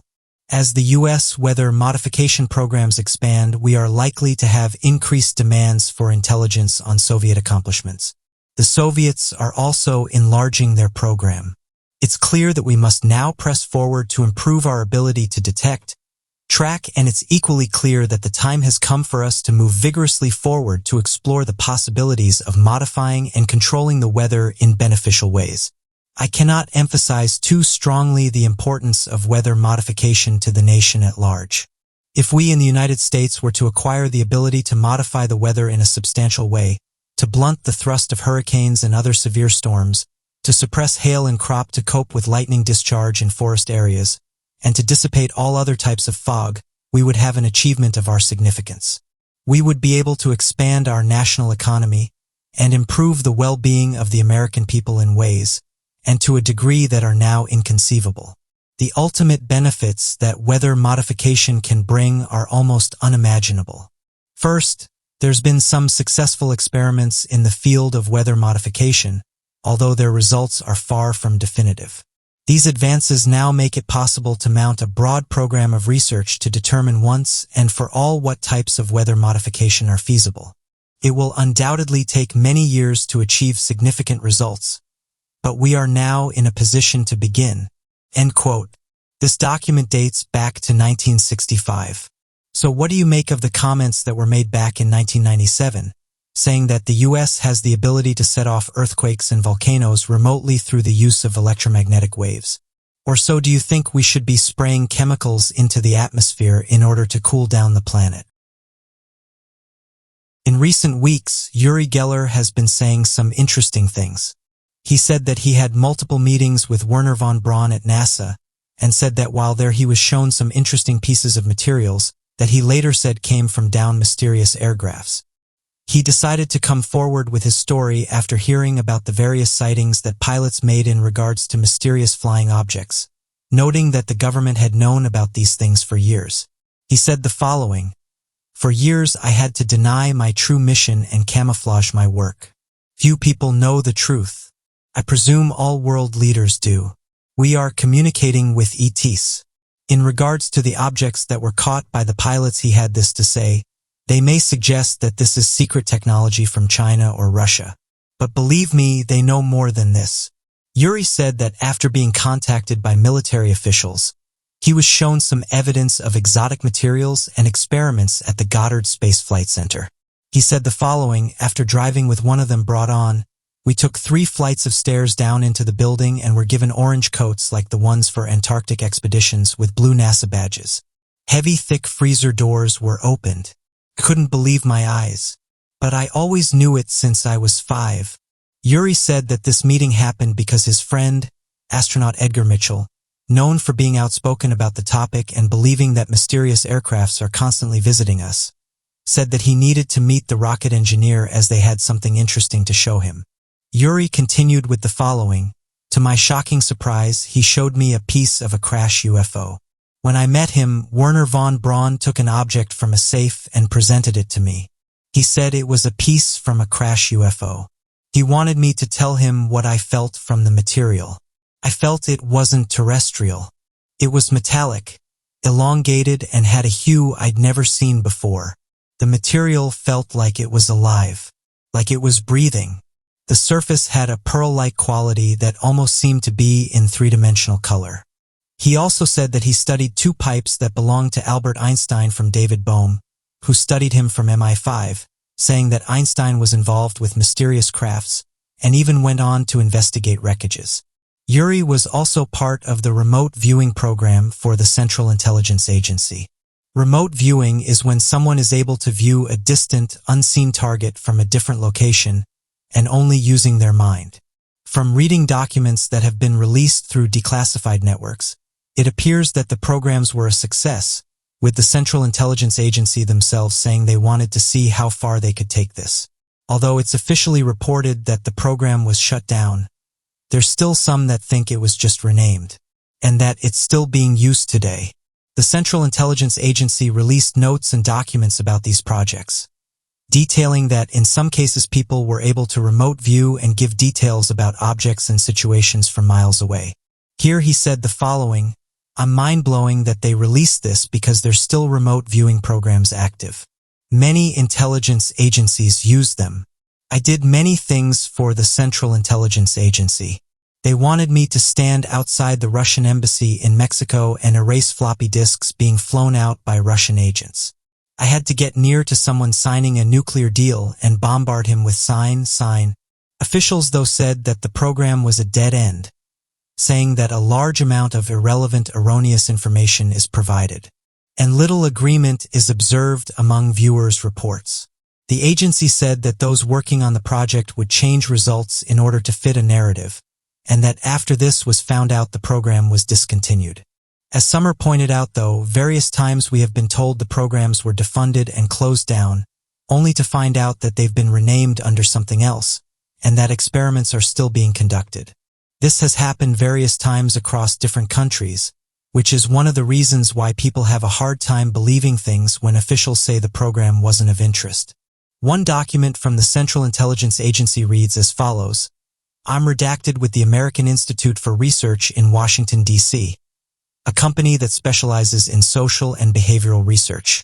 The agency concurs with the committee's view on remote viewing that to stop its research would severely hamper U.S. efforts to access Soviet research, also U.S. efforts to keep peace with foreign researchers, and to develop possible countermeasures would be adversely affected without continued funding. The current level of funding, even if extended to include FI 1980, will permit only limited gains in understanding the phenomena. Prior year funds have established that remote viewing appears to be a real and usable phenomenon. Current funds will allow us to pursue further its existence and permit some exploitation into the many variables associated with its functioning." End quote. Some have said that it's hard to dispute these claims, especially when you have it in writing from the agency itself. The question that many have asked is if these are the documents that got released, it would be interesting to read the ones that will never see the light of day. Many have said it's likely that we'll never truly understand how deep this program went, the things they discovered, and whether it's still being used in the modern day. So what do you make of these interesting claims? And do you think the program was a success? The evolutionary history, modern biology, and understanding of anatomy within humans is a complicated concept, a story riddled with rewrites and misconceptions to be corrected to an alternate understanding, only to be reconceptualized once again. So, with all these muddled responses, the archaeological and historical findings here are crucial to developing the modern understanding of our very own species. Sometimes glancing into the past gives us a window to the future, aiding an understanding of genes, ancestry, and evolution down to our very bones. These have practical applications to medicine and modern advancements. So today, we'll be taking a look at biological and archaeological advancements in our understandings of humans. Sir Victor Goddard and the Time Slip. The skies are a wondrous place, and ever since man evolved, we've dreamt of being able to fly. Of course, this is now possible, and thanks to the technological advancements in aircraft, being able to fly has meant that human eyes have seen things that we should not necessarily have seen. If you've ever been to Scotland, you'll know that its impressive landscapes and sprawling greenery can be extremely relaxing and very picturesque to fly over. But for one man in 1935, his routine flight over the Highlands became a little strange. When Commander Victor Goddard was conducting a routine aerial inspection of a disused World War I Air Force base at Drem near East Lothian. The base, which was dilapidated and had not been used for years, appeared to be being used as a farm. A day or two later, Goddard flew back towards his own base. It was a gray and rainy Monday with low visibility and high winds. Completely the wrong conditions for a pleasant flight, as you can imagine. He attempted to navigate towards Drem, but couldn't work out where to fly, given the conditions. Suddenly, Goddard lost complete control of his plane. It plummeted towards Earth through the thick gray cloud, which offered no brakes. As he reached 200 feet, he was certain it was over. But it wasn't. Goddard reported seeing swirling water and a stony beach, and was flying near 150 miles an hour. Drem's hangars appeared as a silhouette in the bleakness of the afternoon, and as he approached the airfield, the skies brightened completely. As he flew nearer, he noticed a distinct difference in Drem's appearance. The airfield was freshly tarmacked, the hangars restored, and four bright yellow aircraft sat on the stand. One model of aircraft he didn't recognize, a monoplane of a new variation with RAF markings. The RAF had no monoplanes, not even for training purposes. There were men working on the ground wearing light blue overalls, which was also strange as the mechanics that Goddard was used to seeing normally wore tan gray. Nobody seemed to notice Goddard's plane flying low over the airfield, and as he pulled his joystick backwards and powered back into the skies, the gray skies and ray returned. Soon he was near his intended destination and landed. Dazed, Goddard tried to comprehend what he'd seen, but simply couldn't. His colleagues thought he was either drunk or mad, and he stopped telling his story. However, 4 years later, the airbase at Drem would be refurbished. The RAF uniforms would change to light blue, and a new training monoplane painted bright yellow arrived on the tarmac at Drem. As time went by, Victor Goddard came to the startling conclusion that in fact, artificial intelligence could not crack the code. In 2018, artificial intelligence endeavored to figure out the 600-year-old code, though even the AI could not reliably figure out what this code said. The Voynich manuscript appears to contain between 25 and 30 characters, as interpretations have been varied, and is written from left to right by a single hand. It is made up of 102 parchment folios, meaning it reaches approximately an astounding 234 pages in length. This subjective information is minimal and does not necessarily aid in solving the mystery after the original language the manuscript was written in. The manuscript is written in an unidentified language, using an alphabet that has not been seen elsewhere prior to the manuscript's discovery or after it was found. Many believe it has been written using a substitution cipher. This involves the letters of an existing language being exchanged for made-up letters to create a code. Typically, a substitution cipher is considered the simplest code and is one of the oldest methods of encrypting a text. If it really is such a simple code, then why haven't scientists been able to translate the manuscript? Scientists have no idea what the original language is to begin figuring out where the substitutions have been made. Bradley Hauer and Gregor Kondrak aim to use computational analysis in order to find a country the text may have originated from or a language it was written in. Numerous algorithms were trained to pick up the statistical fingerprint of the text and compare it to existing established languages to attempt to find a match. Factors such as the frequency of each letter and combinations of letters were used. Hauer and Kondrak began using this software on the Universal Declaration of Human Rights. They input 380 languages. This trial appeared to work and be successful, so they moved forward with their research. A computational linguist at Illinois Institute of Technology stated that the results were in debate, but not more so than many other results often published in the scientific literature. The next step in their artificial intelligence testing and research was for Kondrak and Hauer to apply these algorithms to the infamous Voynich manuscript. But this was where the pair began to encounter numerous issues. The initial obstacle is that the algorithm was trained to trace modern languages. The evolution of languages regarding vocabulary, grammar, syntax, and spelling is massive, and so languages we use today are incredibly different to the same languages in the late medieval or early modern societies. Is when the manuscript was traced back to in the 15th century. Another problematic element of the AI research is that while suggestions are made for the closest matches, the probability of this being a match is not considered. Kondrak and Hauer claimed to have discovered the source language, Hebrew, through their algorithm. However, this was the closest match of the 380 languages they inputted, but was not a certain match. Other matches that were considered close, for example, are drastically different from Hebrew, and so the validity of this algorithm may be deemed very low. The lack of evaluation regarding how likely each language is means that Hebrew may have been the closest match available, but not necessarily similar enough to the source language for a substitution code. The final hurdle, and perhaps the factor that is a deal-breaker in the validity of their research, is that Kondrak and Hauer suggested Voynich manuscript is written using not only a substitution cipher, but that it was also written in anagrams, having the letters within each word jumbled up too. Whilst this has been suggested before, it is certainly not a proven fact, just a theory. Kondrak and Hauer used Google Translate, which has a reputation for forcing nonsensical words and phrases into coherent, fluent sentences. Despite all the indicators that their work should be and would be disregarded, Kondrak Anhoa claimed the first sentence of the Voynich manuscript to be as follows. She made recommendations to the priest, man of the house, and me and people. The sensationalist media headlines stated that the Voynich manuscript had been deciphered and translated, and while we may have been drawn closer, the flawed methodology of Kondrak Anhoa's work means the translation holds little weight. Maybe future artificial intelligence can solve this mystery. But for now, we still don't. Missing Prime Minister. On the 17th of December 1967, Prime Minister of Australia Harold Holt disappeared into the waters near Portsea, Victoria. Widely believed to be merely a swimming accident, various theories began to pile up. This is most likely because Holt's body was never recovered from the waters. Holt became Prime Minister in January 1966. Holt initially denied having security, dimming it unnecessary and making him seem impersonal to the public.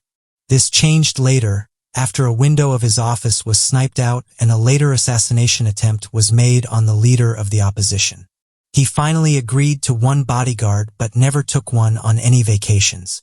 Speaking of vacations, Holt was an avid outdoorsman. He had a fondness for spearfishing and would fish year-round. He also snorkeled, preferring the freedom versus the cumbersome weight of a tank. He is described as having incredible powers of endurance underwater. That being the case, however, Holt still had two near misses in the water, one which he blamed on a leaking snorkel and one he blamed on chasing a fish while spearfishing. The morning of his disappearance began normally. Holt awoke early in his vacation house in Portsea, called his wife and stopped at a general store. The items he purchased did not seem out of character. Insect repellent, peanuts, and some newspapers. Holt spent the morning with friends with a notable stop in Port Phillip Bay to catch a glimpse of a solo circumnavigator coming through. On the way home, in typical Holt fashion, he suggested they all stop for a swim at Cheviot Beach. His reasonings were the hot day and wanting to work up an appetite for the barbecue lunch they had planned to enjoy. Holt was familiar with the area, having spent lots of time swimming and fishing in the area. He had even once retrieved a porthole from a shipwreck in the area. Holt was the only one to venture deep into the water. Others deemed it unsafe due to a visible swell and undertow. Holt swam deeper out into the ocean, despite the calls from his friends. And without a wave or call for help, Holt simply slipped beneath the water. The search for Holt's body went on until January the 5th, 1968. A formal investigation deemed it an accidental drowning, stating Holt took a risk that day and paid the price for it. They found no evidence to prove otherwise. They went on further to explain that if sea creatures had gotten a hold of his body, he would have been reduced to bones within days. This would explain the lack of body being found. It all sounds so cut and dry, but soon enough theories began to surface. Some theories claim he ended his life, fearing his political career was ending. The police report specifically ruled out this theory. However, as Holt carried on his ordinary routines, his wife went on to say that she believed him too selfish to commit suicide. Other more crazy ideas involve a Chinese submarine rescuing their lifelong spy and being killed by a Vietnamese nerve agent, all of which have been marked as nonsense from Holt's family. In Australia, Holt's death is often the subject of dark humor. It has impacted their slang. Instead of bolting, one would do a Harold Holt. His death has even inspired a storyline on an Australian soap opera. Whatever locals believe, it is obvious Holt's disappearance has impacted the lives of those he served. What do you make of these interesting discoveries? For the past few years, Tom DeLonge has been working hard in order to prove some of the strange goings-on in our world, and one of his recent comments caught people's attention. He detailed some of the things that he knows about the mysterious Black Alaskan Pyramid. For those that aren't aware, allegedly scientists, geologists, and army officials have all discovered what appears to be a huge pyramid underneath Alaska, said to be twice the size of the pyramid found at Giza.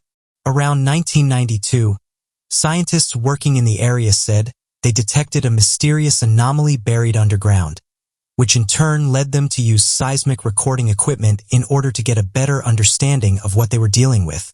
It turns out that the equipment confirmed a large structure in the shape of a pyramid was directly below them. Tom said the following about the mysterious pyramid. There's a pyramid and it's underground, and they've been studying it for decades. It's bigger than Giza. I need to check where it's at. I know a very important person from the Pentagon who met with one of the lead defense contractors who was studying it, and they said they now know what it's doing. It's not turned on and it's suppressing consciousness. There was an earthquake of sorts and all of the seismographs picked up the waves all the way through everything, and they saw this anomaly. And as those shock waves went through the land, there was some kind of structure or something that disturbed the waves. So they dug some tunnels and elevator shafts, and they've been underground studying it ever since. The news did a piece on it, and then all of a sudden all of the information vanished, and they were told to never air this again. The only thing I want to say is that there's a pyramid, and we've been studying it." End quote.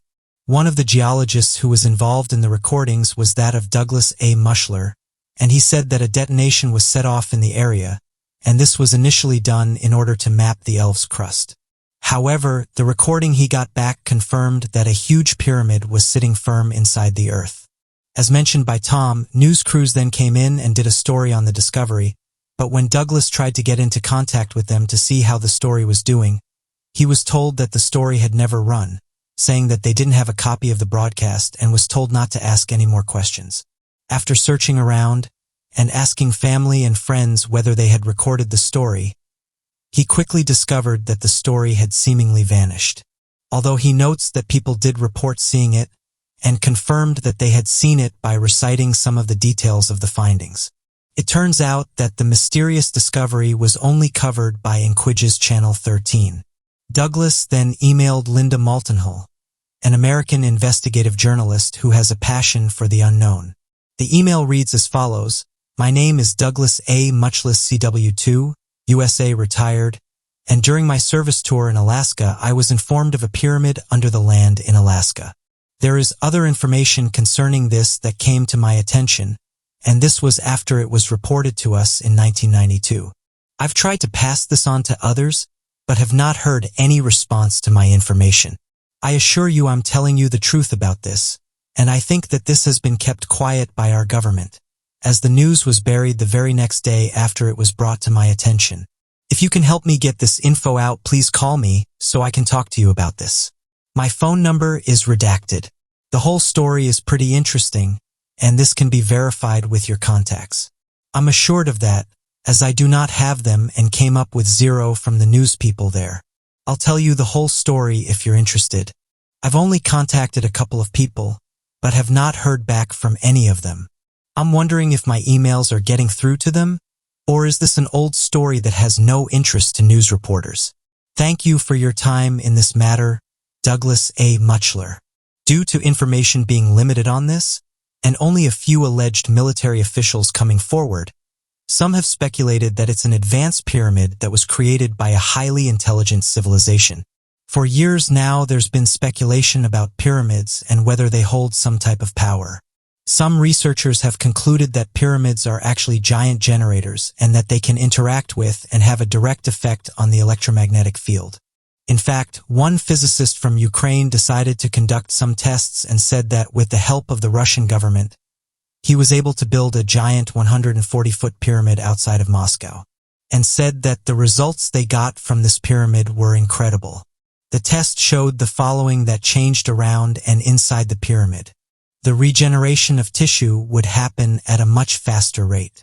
The immune system of humans and other organisms improved. Seismic activity in the region of the pyramid decreased. This was the same for weather. Harsh weather was nowhere near as bad after the pyramid had been constructed. 5,000 prisoners were fed food that was stored inside the pyramid. The studies showed the violence rate had greatly reduced and their behavior had improved. Radioactive materials showed a decrease in radiation levels when inside the pyramid. As of right now, the massive pyramid that's said to be located underneath Alaska has received little media attention, with those that have spoken out about it saying that it's now in the hands of the government, that they're conducting their own tiers. So what do you make of Tom's comments? And do you think there's a massive pyramid underneath Alaska? The United States Navy may be far more advanced than we realize. Dr. Salvatore Sias-Pai, who is an inventor for the U.S. Navy, has been working on a number of projects that weren't known by the general public. However, thanks to documents that have been released online, we now know what this inventor and the Navy has been working on. The official documents have revealed that the Naval Air Warfare Center Aircraft Division is working to test these concepts. These documents have revealed that the Navy didn't brush these aside, but rather took them seriously. It's not known how far they took this, but insiders have said that the U.S. Navy is working on things that we couldn't imagine. Dr. Salvatore Sias-Pai said the following: the idea is that controlled motion of electrically charged matter via accelerated vibration and all accelerators been subjected to smooth yet rapid acceleration transients would generate extremely high energy, high-intensity electromagnetic fields. End quote. One of the patents was released online and read as follows: high-frequency gravitational wave generator. The United States of America as represented by the Secretary of the Navy. A high-frequency gravitational wave generator, including a gas-filled shell with an outer shell surface, microwave emitters, sound generators, and acoustic vibration resonant gas-filled cavities. The outer shell surface is electrically charged and vibrated by the microwave emitters to generate a first electromagnetic field.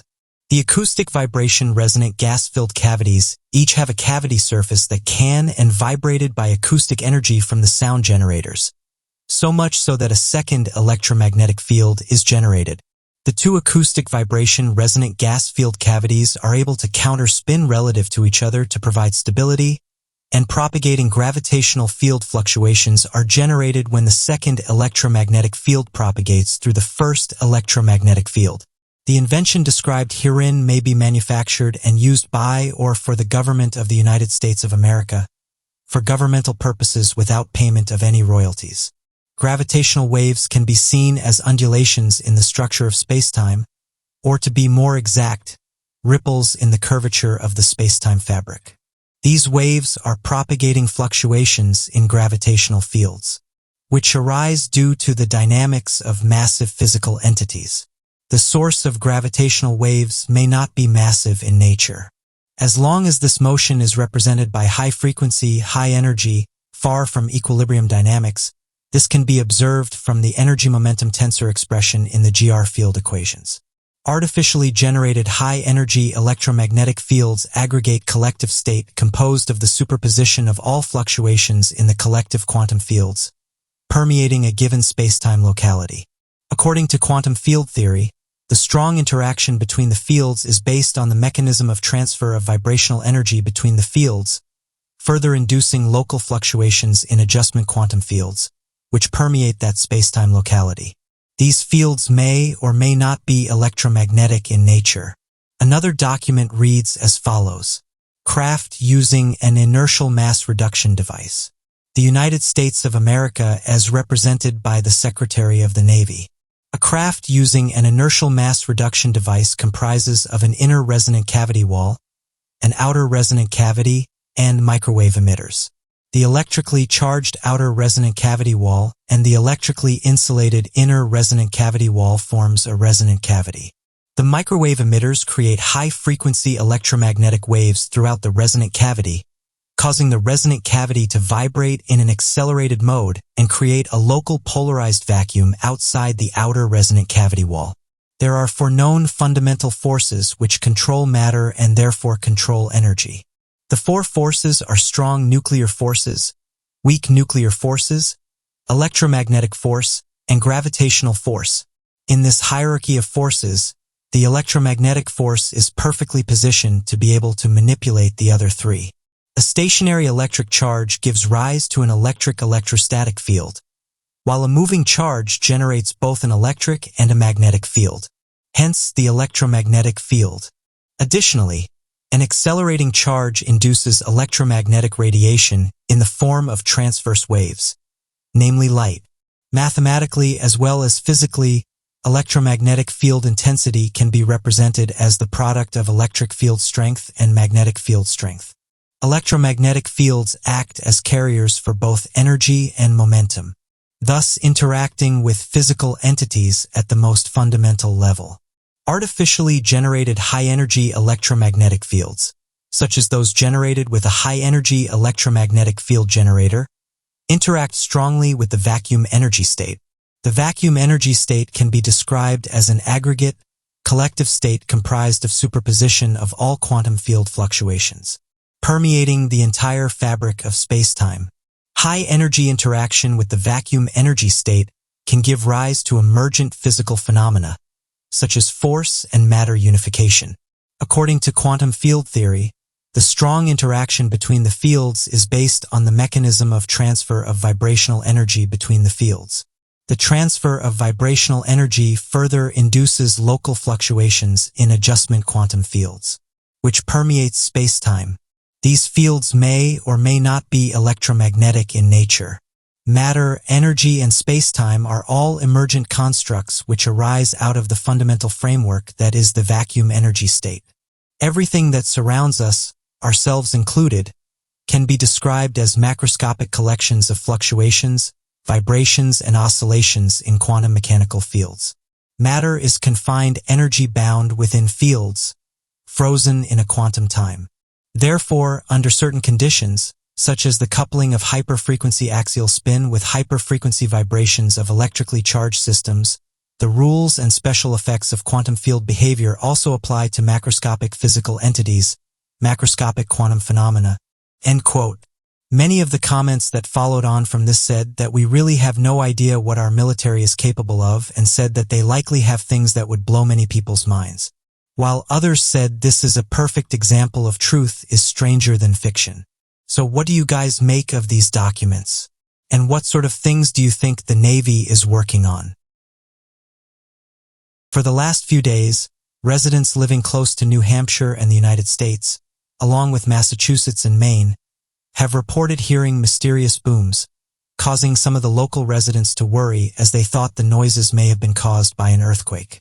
Some of those who heard the noises said that it rattled their house and even moved their beds. The United States Geological Survey, though, has come forward and said that it wasn't an earthquake, with the National Earthquake Information Center backing this up, noting that no earthquake had hit the region, and the last one to hit the area was several weeks ago, with the center confirming that a 1.7 magnitude earthquake hit the area on the 22nd of August. So, if it wasn't an earthquake, what's causing these mysterious booms? Interestingly, these noises are not anything new, and for the last few years thousands of residents have heard them across several states. Officials have come forward and given a variety of different answers in order to explain what's causing it, but none of them have been able to explain away the noises. One local resident said they heard the noises at 1 a.m. and described it as sounding like a long drawn-out trumpet. Another resident, Mr. Bryan, said that he heard the loud boom and that it rattled his hunt, saying that he thought that something had exploded in the region. He said the following: "The local fire department was contacted by worried locals, and chief fireman working at the time, Dan McDonald, explained that it's somewhat of a mystery. Hundreds of people then took to social media to ask whether others had heard it and if anyone knew what was going on. One user said the following: "Did anyone hear those loud booms last night? They were very loud and happened early in the morning." End quote. As of right now, no official explanation has been given to explain away the noises, and no agency has admitted that they were behind the sounds. Multiple police departments in New Hampshire said they responded to calls from local residents, but when asked if they knew what the sounds were, they said that they couldn't explain it, but noted that this isn't the first time that they've been heard throughout the area. Thousands of people have been emailing local seismic centers, and again, they can't explain more to where the noises are coming from. Greg Cornwell, a meteorologist with the National Weather Service, suggested that the noises heard by people likely came from a meteor entering Earth's atmosphere. However, as many have pointed out, this is unlikely. NASA and other space agencies track and report on countless pieces of space debris that enters Earth's atmosphere, and they've said that there's no indication that this was the cause, saying that this is an unlikely candidate. This year alone, there's been countless reports of these mysterious booms throughout America. And one of the issues that's making it hard to come to an answer for what's causing them is that some of them are different. There's some who've reported that it sounds like a sonic boom, others who've described it as sounding like a crackling noise, and some who've said that it sounds like a trumpet sound coming from the sky, with some local residents saying that it's like the sky is opening up or being torn apart. One interesting thing that's been picked up on by those who've heard it is that their pets acted really strange after this happened, with one person saying the following: "My chickens were really put out by this noise. The minute it happened, they immediately took shelter and didn't come out for hours. Whatever caused this really spooked them." End quote. Other residents who own cats and dogs said they also acted strange and took shelter as if they were preparing for something. One thing that's not often reported on is that after this boom has happened, residents have found birds on the floor unresponsive, and this has led to some suggesting that the booms are having a direct effect on wildlife. In Pennsylvania, for example, they were being heard for months and no one could come up with an answer for what was causing them. Due to it going on for so long and even affecting people's lives, the authorities stepped in and decided they needed to investigate what was going on. The FBI and Pennsylvania State Police said they were taking on their case and would try to get to the bottom of it. Authorities even asked if anyone heard the noises to report it to them as soon as possible and not to investigate it on their own. What's strange is that no one seems to be able to identify where the noises are coming from or what's making them.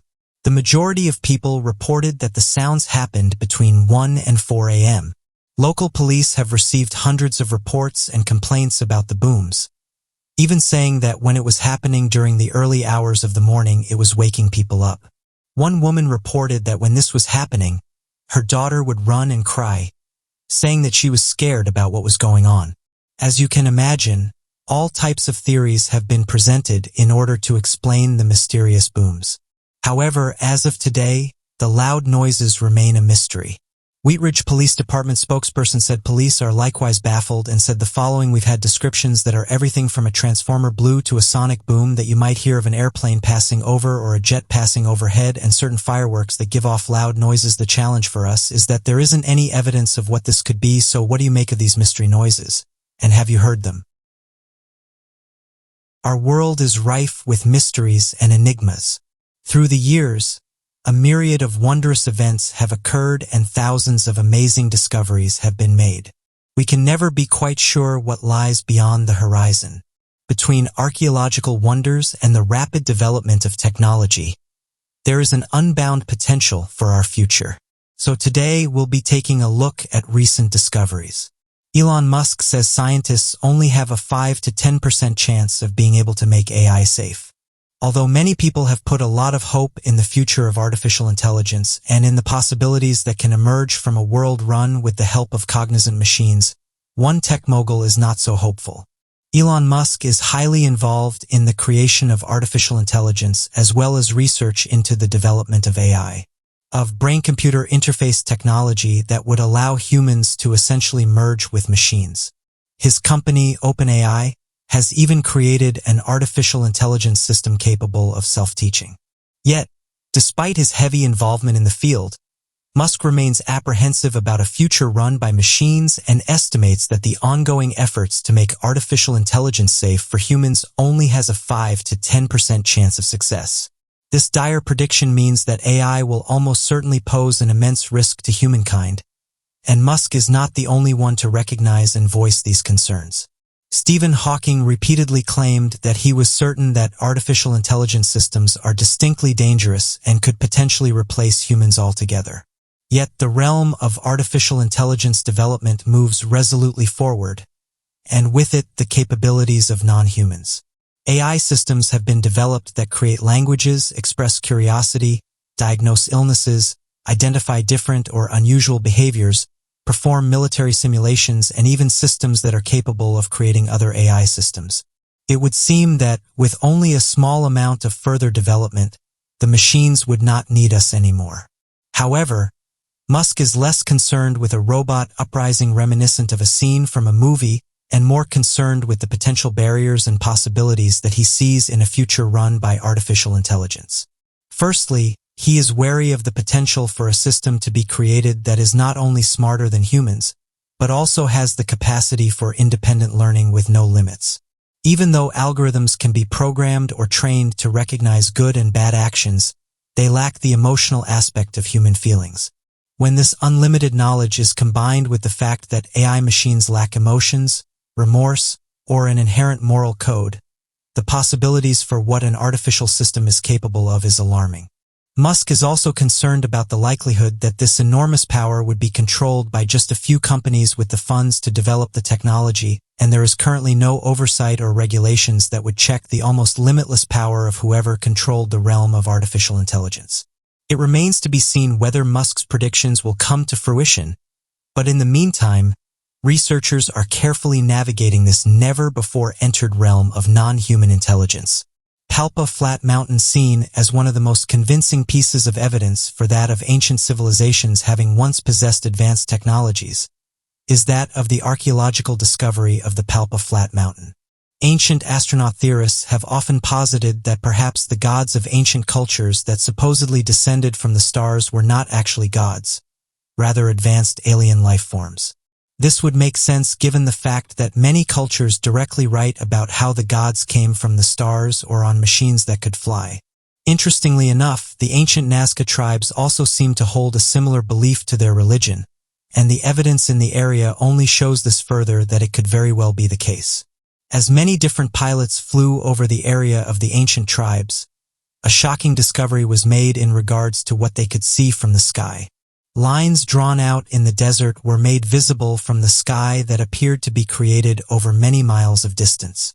In fact, the lines were detailed images and navigation trails that would have helped possible aircraft find areas to land and travel to. This was made only more interesting as located nearby these large creations is that of the Palpa Flat Mountain. Located on the Palpa Flat Mountain is a completely flat mountainside as if flattened down by vast ancient technologies. This is made more peculiar as it seems to be the only flat mountain in the region, with a top that looks artificially cut from its base. Located on this flat top are lines and creations that pilots have often mistaken for a landing strip for aircraft. This has led many of the ancient astronaut theorist communities to believe that perhaps the tribe helped their gods by creating these lines in the sand that were only visible from the skies. These lines could be used similar to that as modern-day concrete arrows used to point towards landing strips and other aviation important signals. This would be a plausible explanation as the lines on the ground are not visible and would not be able to be used religiously or for any other important purpose without the ability to see it from the sky. Interestingly enough, the lines seem to be very old and ancient and provide proof as to the tribe's advanced knowledge in geometry in order to create massive images in the sand that they could never see themselves. Additionally, these pieces appear to be images of things the tribes held with utmost importance, such as that of different kinds of animal life and strange symbols that are nearly impossible to understand. Today, experts have no explanation as to the cause for the creation of the lines or the purpose they serve outside of both a religious connotation and assistance in aviation. Necropolis of the Monkey God. Located in the forests of Honduras was an ancient city long forgotten and buried beneath the dense jungle of the region. Discovered back in 2015, Douglas Preston and his team uncovered the lost city of the monkey god and went throughout the entire region in an attempt to understand the ancient culture, discover new mythologies, and make discoveries never before theorized about the region. Interestingly enough, upon flying over the region and spotting this ancient city, they appeared to have found evidence of a large opening in the ground that could have led to an underground city known as a necropolis in the region. Douglas Preston explains in his published book on the discovery that in order to reach the area, a team would need a helicopter to hover over the location as the team descended down into the large opening, a feat dangerous to accomplish that many archaeologists are not trained to do. While efforts were originally made to explore this locked ancient vault, the team soon realized they contracted a parasite that would bind to the mucous membrane of the individual and slowly eat away at their face. This led to the site being quickly abandoned, along with any future efforts at uncovering the secrets of the region. To this day, it appears no one is brave enough to confirm the sighting and reach this ancient underground city unknown by researchers of the modern day. Giant monoliths at Baalbek in the modern city of Baalbek, Lebanon, are several massive monoliths known to be the largest in the world. Baalbek was under Roman rule for a period of time, in which it was referred to as Heliopolis or City of the Sun. The stones were cut and carved to be used for one of the grandest and largest temples to the Roman god Jupiter, known by the Greeks as Zeus. The temple features one of the most awe-inspiring megalithic foundations, consisting of 27 enormous limestone blocks. 3 of the largest make up the base and are known as the trilithon, with each weighing at least 1,000 tons. Aside from those 3, are 2 other monoliths larger and heavier than the ones actually used for the temple. One of those was the Stone of the Pregnant Woman. The other is known as the Stone of the South and is even heavier. The Stone of the Pregnant Woman was first thought to be the largest monolith discovered. Analyses of the size and weight of the enormous monolith in Baalbek, Lebanon by the German Archaeological Institute revealed that the megalithic block was one of the largest ever discovered. Its name comes from stories and legends that a pregnant woman tricked villagers into believing that she would be able to move it if they fed her until she gave birth. Other stories say that the name comes from legends that pregnant Jean were assigned the task of cutting and moving the stones. There are even some who believe that a woman who touches the stone raises her chances at fertility. The blocks originated from a limestone quarry nearby. The monoliths are thought to date back at least 2,000 years or to around 27 BC. Although they were probably intended to be used for a temple to Jupiter, these stones never made it to the building, laying at a distance of 900 meters away from the Heliopolis temple complex. Experts believe this is because they turned out to be too heavy to transport. Researchers also discovered later that a crack in the Stone of the Pregnant Woman must have been the reason why it, specifically, was never transported. The Stone of the South was discovered after the Stone of the Pregnant Woman, as it rests underneath the latter and was mostly buried under a few feet of dirt. The Stone of the South is now the largest known ever carved by human hands at 1,242 tons. These monoliths are thought to have probably been cut in the same way as the masonry used in the Pont de Garde, a Roman aqueduct in southern France. Each piece would have been split from a larger expanse of limestone along natural fissures. Because they would have been too heavy to lift, they were likely pulled using a capstan like a human-driven winch or using a sledge. Despite these stones being a possible disappointment to their carvers, as they turned out to be useless for the purposes of the temple, the Stone of the Pregnant Woman and the Stone of the South both set a world record for the biggest boulders ever discovered. It is incredible to imagine that people in the past, with their limited technologies, were able to cut and carve such massive blocks of stone in order to raise temples and monuments. These discoveries and inventions all remain a testament to humans and their incredible abilities to create, innovate, and develop tools and creations that leave their marks.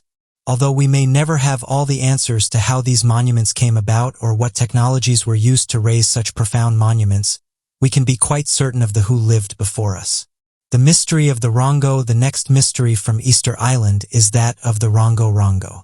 Rongo is a form of writing that was discovered by Eugene Ayrode, who arrived at Easter Island as a missionary in 1864. During his time on the island, he came across a shocking discovery. Every hut was home to a piece of wood or a stick that had hieroglyphic characters written all over it. The drawings depict many different animals that are carved in with sharp stones. While these items are held onto, no one pays much attention to them in particular, which left Irode wondering if there's significant meaning behind what's written. The name itself is interesting and could possibly mean more than originally thought. The name is from Rapa Nui language and means to recite, to declaim, to chant out. Since the wooden tablets were mostly found somewhat damaged with parts burned and weathered over the years, it's been challenging to determine what they truly mean. In order to gain a clear perspective on these ancient artifacts, it's important to know just what period of time they came from. Unfortunately, it's been near impossible to determine a specific date, and the closest experts have landed on is the 13th century, which would have been when forest clearing happened on the island. Did they stumble upon that time period? One of the glyphs appeared to be an Easter Island palm, which had disappeared from the island in 1650. That means the scripts must be at least that old. Further examination pointed to an even later time period. Taking the timeline into account, it's easy to see how decoding the glyphs has been a demanding and strenuous task. When looking at the Rongorongo under the impression that it's writing, many other factors impact uncovering what was being communicated. There is still a limited number of illustrations, text to examine, and the lack of other sources with the same writing to provide context. With so little information surrounding the Rongorongo, it's challenging to come to any conclusions. One theory has proposed that it could be proto-writing, meaning that the symbols may provide meaning but might not necessarily be linguistic content. Under this theory, Rongorongo may have simply been used as a decoration or to help with memory.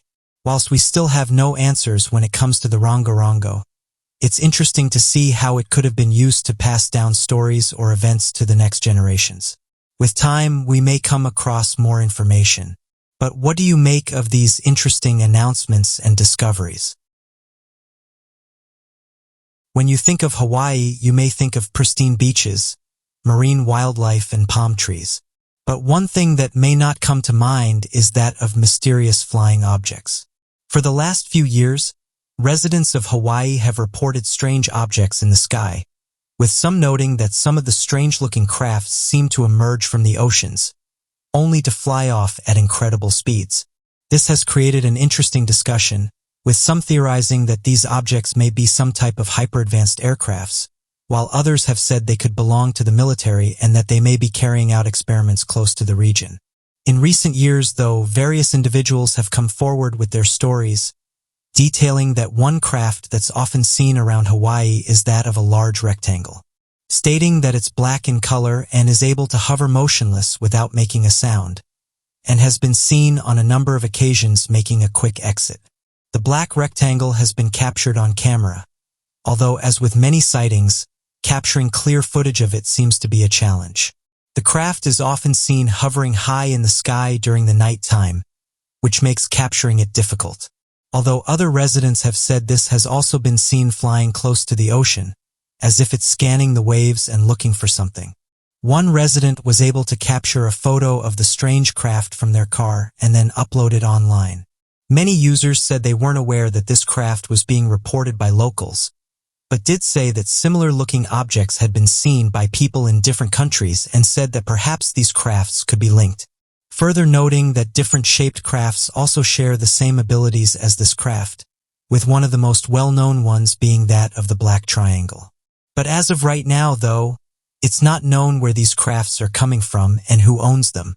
One user said the following about the photo. To me, it looks like this craft is partially clothed. A common theme with these types of sightings. These crafts are being seen more often. And to me, I wouldn't be surprised if more of these types of photographs will be released in the future. While another user said this, it's not just Hawaii where these objects is being seen. I live in Brazil and it's not uncommon to see this show craft. Many residents here in Brazil are seeing these things, but no one knows what they are. They are sometimes seen being followed by black helicopters, but again, very rarely does this make the news. One user said they often visited Hawaii during their time in the military. Went on to detail some of the strange things they saw while out there. Although they didn't see the strange black triangle, they did go on to note that they saw various different flying crafts, and that they were told not to talk about them or ask any questions. As for what the craft is that people are seeing, some have said it could be a top-secret military aircraft, others have said that it is an unidentified flying object. Or some have said it matches the description of a USO, or an unidentified submerged object. Many people have heard of unidentified flying objects, but many may not be aware of unidentified submerged objects. These are unidentified flying objects that are seen in and around oceans, with some people even claiming that they've seen these crafts entering the water without making a splash. It's not just random people who have reported seeing these crafts either. People in the military have seen these large UFOs enter the water without making a sound, and even reported them staying under the water for several hours.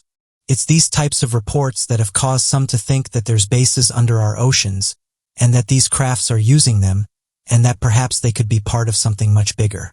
These USOs are reported to look very similar to that of UFOs, and it's caused some to question whether the two are different, or whether normal UFOs have the ability to go underwater without being detected. As mentioned earlier, people who live in Hawaii and who have seen this mysterious craft have also said that they're normally accompanied by mysterious black helicopters, noting that shortly after this strange black rectangle is seen, various black helicopters seem to come out of nowhere and patrol the region. These black helicopters are not anything new, with amateur researchers saying they first started appearing during the 1970s, although some have said that they were reported before this. They are most commonly seen during sightings of unidentified crafts, and those that have looked into them have said they belong to a secret branch of the military that looks into mysterious happenings.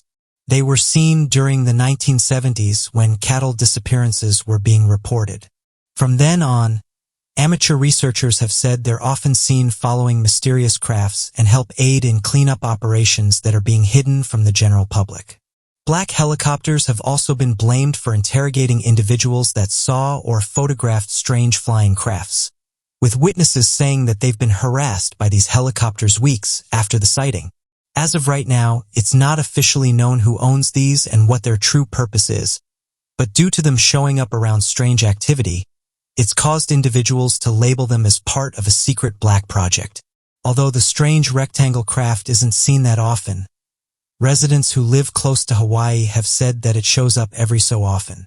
For years now, people have been seeing a variety of strange crafts in our sky, many of which are quickly debunked and forgotten about. In recent years, though, the general public has been showing that there could be more to these sightings than what officials are letting on. Pilots and other professionals have come forward and shared their stories, saying that they don't know what they are and have been warned about talking about them. Although some users have said that we're heading in the right direction, others have said that we have a long way to go until we're told about some of the truths of our world. So what do you make of this interesting craft? Do you think it belongs to the military? Or is it perhaps something more mysterious?